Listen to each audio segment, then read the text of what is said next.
జనసేన లేకపోతే టీడీపీ సున్నా. Single line single statement. మీ అభిప్రాయం అంటే చెప్పండి. నా అభిప్రాయం నేను చెప్తాను ఖచ్చితంగా. జనసేన లేకపోతే టీడీపీ సున్నా అంటే కనుక జరిగిన ఎన్నికల్లో, గత ఎన్నికలు అయితే కనుక సున్నా అంటాను నేను.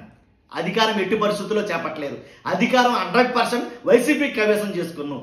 జనసేన లేకపోతే ఏదైతే తమ ఓటింగ్ షేర్ ఏదైతే ఉందో, కాబట్టి మ్యాక్సిమం కుల ప్రాతిపదికన జరిగిన ఓట్లే అని అంటాను నేను. ఎందుకంటే జనసేన ఏదైతే కాపు సామాజిక వర్గం కానీ కొన్ని సామాజిక వర్గాలని గుప్పిడి పట్టి వాటిని దోషులతో తీసుకెళ్లి టీడీపీ కుమ్మరించిందని అయితే నేను చెప్తా.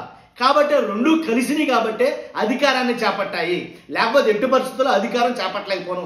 ఇది ఎలా ఉంచితే రానున్న ఎన్నికల్లో కూడా ఇదే కంటిన్యూ అవుతుందా? ఇప్పుడు జరగబోయేది పంచాయతీ ఎన్నికలు వస్తున్నాయి అండ్ స్థానిక సంస్థల ఎన్నికలు ఏదైతే ఉన్నాయో వాటిల్లో కూడా ఇదే పందా కొనసాగుతుందా? అందువల్ల ఈసారి పంచాయతీ ఎన్నికల్లో కూడా తమదైన హవా కొనసాగుతుంది అంటారా? ఎలా అంటే రెండు కలిపి ఉన్నాయి కాబట్టి కూటమికి ఏర్పడ్డాయి. దాంతోపాటు బీజేపీ కలిసి వచ్చింది. మూడు కలిసి ఉండడం వల్లే టీడీపీ అధికారంలోకి వచ్చింది. ముఖ్యమంత్రి చంద్రబాబు నాయుడు గారు అయ్యారు. కాబట్టి ఇప్పుడు లోకల్లో చూసుకున్నట్టయితే చాలా మంది జనసేన నాయకులు కానీ, కార్యకర్తలు కానీ, అభిమానులు కానీ, ఎమ్మెల్యేలు కానీ, మంత్రులు కానీ చాలా చోట్ల ఇద్దరికి పడడంలా సఖ్యత.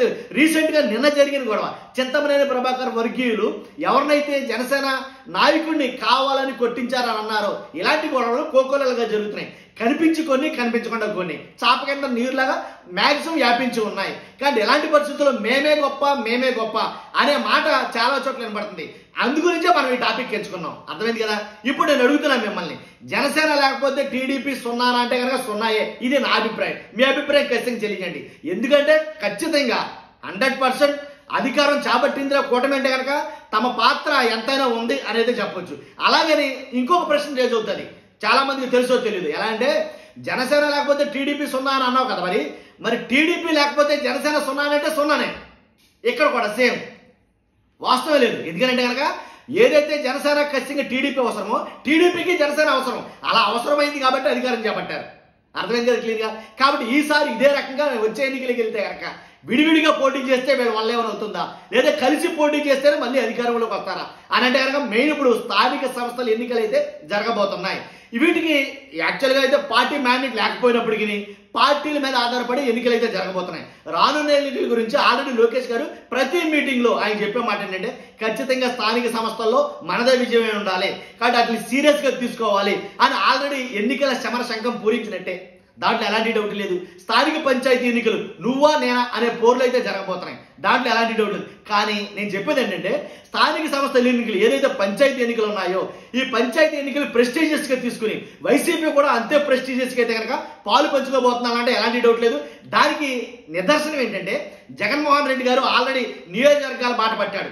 అంటే నియోజకవర్గాల బాట పట్టడానికి కారణం ఏంటంటే నా అభిప్రాయం, ఇది వ్యక్తిగత అభిప్రాయం, నియోజకవర్గాల బాట ఇప్పుడు ఎందుకు పట్టాలి అంటే రానున్న స్థానిక పంచాయతీల ఎన్నికలు దృష్టిలో పెట్టుకుని వాటిలోనూ మనదంటూ ఏంటనేది చూపించాలని ఖచ్చితంగా. కాబట్టి అలాగే నూతన ఉత్తేజాన్ని కార్యకర్తల్లో కానీ వాళ్ళ నాయకుల్లో కానీ మరలా ఒక జోషులు తీసుకురావాలంటే ఖచ్చితంగా జగన్మోహన్ రెడ్డి గారు ఊరు వాడ తిరగాల్సిందే. దాంట్లో ఎలాంటి డౌట్ లేదు. పంచాయతీలు మరీ టార్గెట్ చేసుకుని కాబట్టి పంచాయతీ ఎన్నికల్లో తమ హవా కొనసాగాలంటే ఖచ్చితంగా జగన్మోహన్ రెడ్డి గారు నియోజకవర్గాల వారిగా పర్యటన చేయాల్సిందే.